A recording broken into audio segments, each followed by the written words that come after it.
Assalamualaikum, hai, ketemu lagi di Dian Novitasari Channel di Inspirasi Budi. Jangan lupa subscribe, like, share, and komennya. Terima kasih. Hari ini kita membahas materi kelas 3, tema 6, subtema 2, pembelajaran 3. Silakan disimak ya. Buka buku kelas 3, tema 6, subtema 2, pembelajaran 3, halaman 72. Ayo membaca. Minggu lalu siswa kelas 3 berkunjung ke Waduk Jatiluhur. Waduk tersebut terletak di Purwakarta, Jawa Barat. Murid-murid senang sekali. Hari ini mereka masih membicarakan kegiatan tersebut. Berikut ini percakapan mereka. Selamat pagi teman-teman, sapa Siti kepada teman-temannya. Selamat pagi juga Siti, sahut teman-teman Siti. Bagaimana kabar kamu Siti? Apakah kamu sudah sembuh? Sudah, terima kasih doanya ya teman-teman, jawab Siti. Oh ya, bagaimana kunjungan ke Waduk Jatiluhur kemarin? Menyenangkan tidak teman-teman? Sangat menyenangkan, banyak ilmu yang didapat, jawab Edo. Ilmu apa Do? Tanya Siti. Ternyata waduk itu dapat dijadikan pembangkit listrik, jelas Edo. Iya, makanya waduk Jatiluhur itu disebut sebagai waduk untuk PLTA, yaitu pembangkit listrik tenaga air, tambah Udin. Mengapa disebut pembangkit listrik tenaga air? Tanya Siti lagi. Karena energi listriknya berasal dari tenaga air.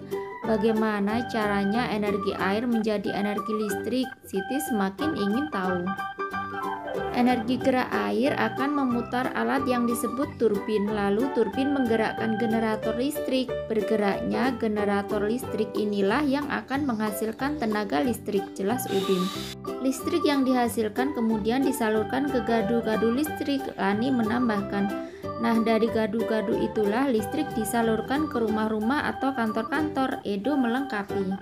Lanjut halaman 74. Oh begitu ya, terima kasih ceritanya ya teman-teman. Begitulah keseruan pembicaraan Siti dan teman-temannya. Dari pembicaraan mereka, kalian mendapatkan informasi tentang manfaat waduk sebagai pembangkit listrik. Selain sebagai pembangkit listrik, waduk juga digunakan untuk keperluan lainnya seperti irigasi atau pengairan sawah, perikanan, dan juga sebagai tempat wisata. Betapa besar manfaat waduk. Oleh karena itu dapat dibayangkan apa yang akan terjadi jika waduk kering. Sawah-sawah akan kekeringan dan persediaan energi listrik menjadi berkurang. Sekarang coba pikirkan apa akibatnya jika tidak ada listrik. Apa pula akibatnya jika sawah kering? Kalian telah membaca wacana di atas. Jawablah pertanyaan-pertanyaan berikut. Kerjakan di buku tugasmu. Nomor 1, tuliskan 2 hal tentang Waduk Jatiluhur yang sudah diketahui. Berikut alternatif jawabannya ya. Waduk Jatiluhur terletak di Purwakarta, Jawa Barat. Waduk Jatiluhur disebut sebagai waduk untuk PLTA.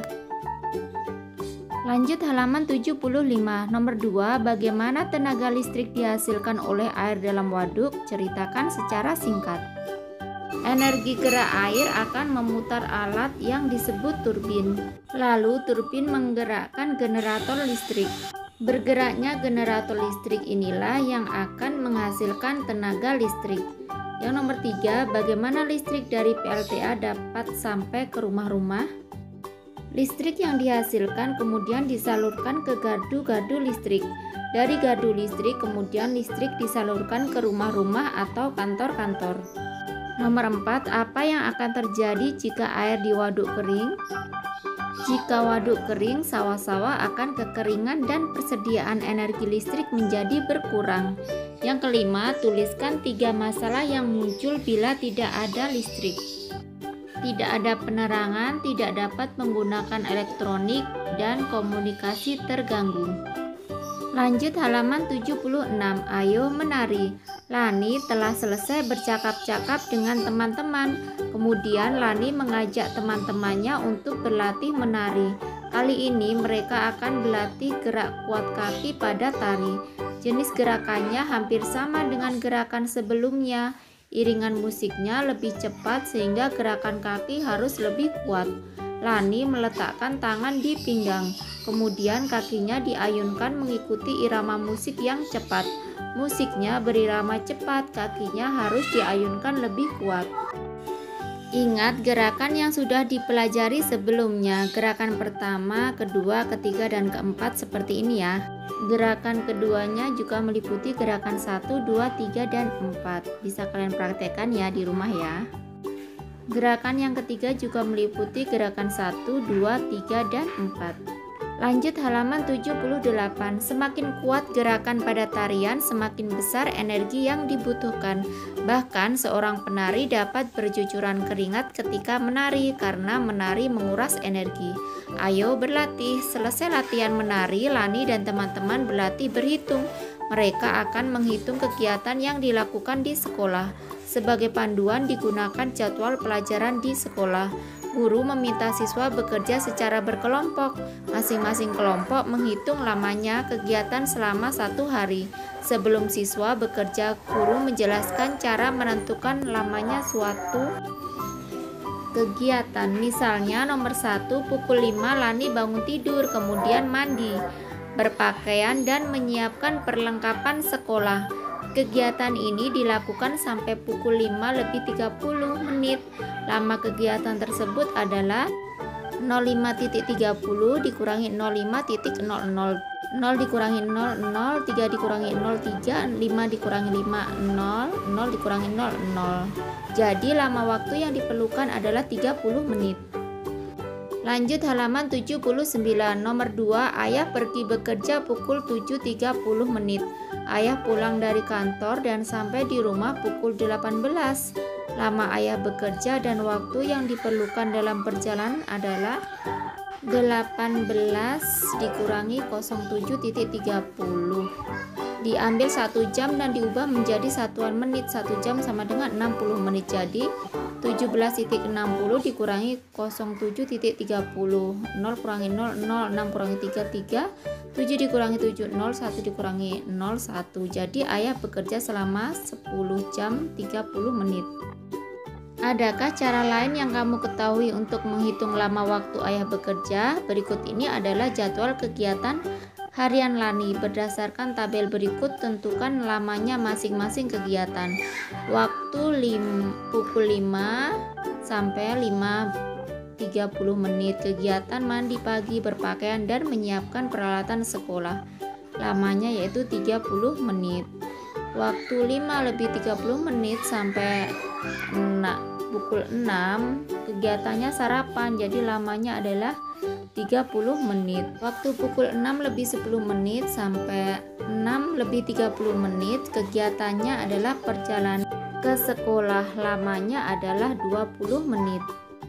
Waktu pukul 6 lebih 30 menit sampai pukul 6 lebih 55 menit sampai di sekolah bermain dengan teman, lamanya adalah 25 menit. Waktu pukul 7 sampai 12.30 belajar di sekolah, lamanya 5 jam 30 menit.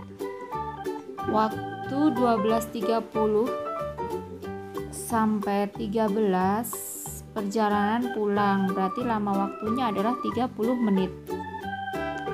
Pukul 13 sampai pukul 13.30 merapikan pakaian, ganti pakaian, dan makan siang, lamanya 30 menit. Waktu 13.30 sampai 15.30 kegiatannya istirahat siang, lama waktu 2 jam.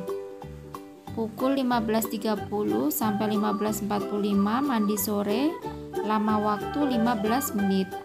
Pukul 15.45 sampai pukul 16 kegiatannya berangkat ke tempat kursus musik, lama waktunya 15 menit. Waktu pukul 16 sampai 17.30 kegiatannya kursus musik, lama waktu 1 jam 30 menit. Waktu pukul 17.30 sampai 17.45 kegiatannya perjalanan pulang ke rumah, lama waktunya 15 menit. Pukul 17.45 sampai 18 kegiatan istirahat sambil nonton televisi, lama kegiatan 15 menit.